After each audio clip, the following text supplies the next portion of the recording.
If the dog goes out for a walk, it is kept on a lead or it is kept under control. It's let loose in the park or the woods, but it always comes back to its home.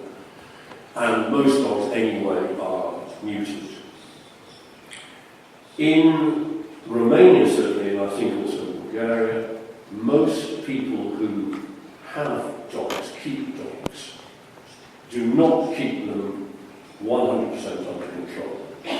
I've seen in Bucharest wealthy people sending their dogs out onto the streets in the morning and evening to pee and poo on the streets, presumably because they don't want to clean up the mess themselves in their own gardens. If those dogs are fertile, obviously they can copulate and breed. In villages, many people have holes in their fences, so the dogs again can get out and breed. If there is a fertile female on heat in a garden, male dogs will jump over the fence, jump over the wall in order to copulate. So this idea of careful there as well. The only really stray dogs are feral dogs, wild dogs, living, for example, on rubbish dumps, which are very frightened of human beings and will not come near anybody. There are no dogs in the middle of nowhere. Dogs do not live in deserts, in mountains, in forests. They are not wild animals. Dogs can only survive near human contact. So, if there were no people, there would be no dogs. If the population of a town, Istanbul, for example, I know well, has expanded massively. If the human population of Istanbul increases 10%, because people within new urban areas are built, the dog population will go up 10%. If the population of Sofia increases 10%, the dog population will go up 10%. So, our customers for this neuter and return program in Bulgaria are not the very few poodles or dachshunds that people keep in the house and keep 100% under control. And our customers are not really the feral, wild, stray dogs living on rubbish dumps, because they are not reproductively successful.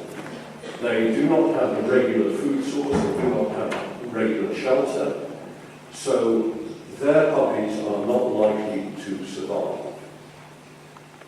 The problem is the 90% of dogs which are in between owned domestic dogs and wild dogs. These are the problems.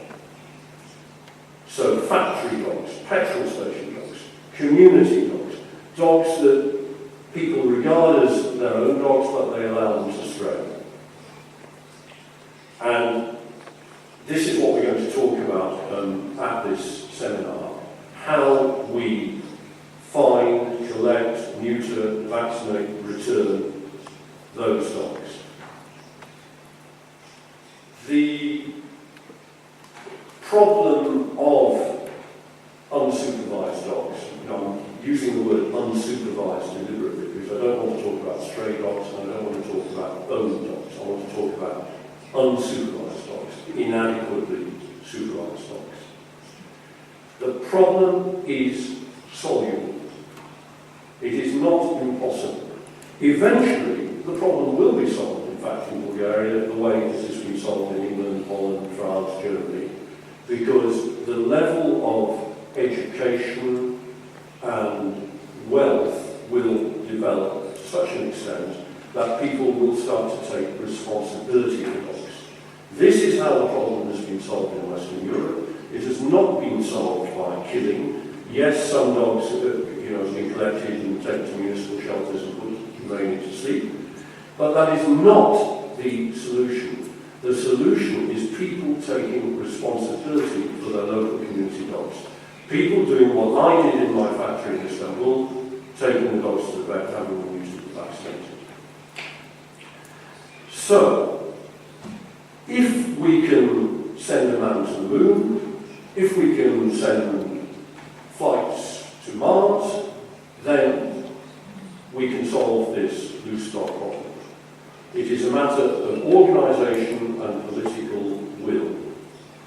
The question is the political will there, and how can we organise this?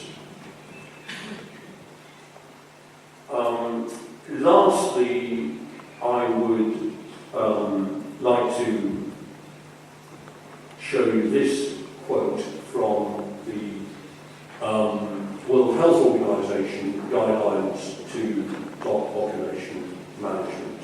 And I hope that our interpreter can interpret that for you into Bulgarian.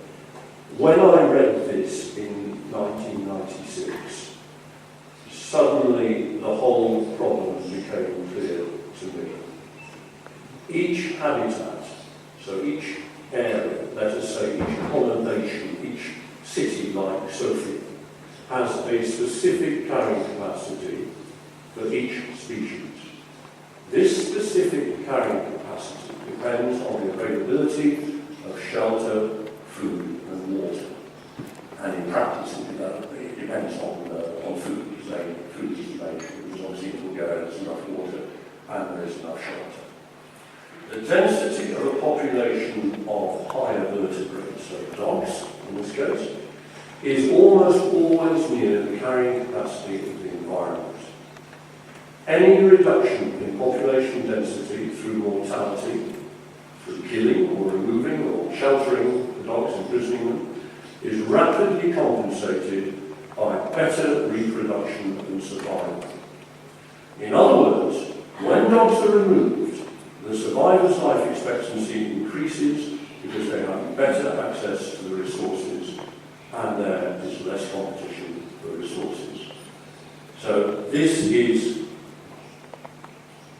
Darwin's theory. This is how the species of dog survives and prospers despite all killing campaigns, despite all efforts to collect dogs and put them in prison camps, in shelters.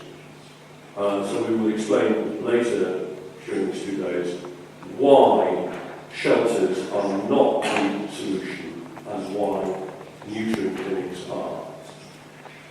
So with that quotation from the World Health Organization, I'd like to hand you over to Natalie.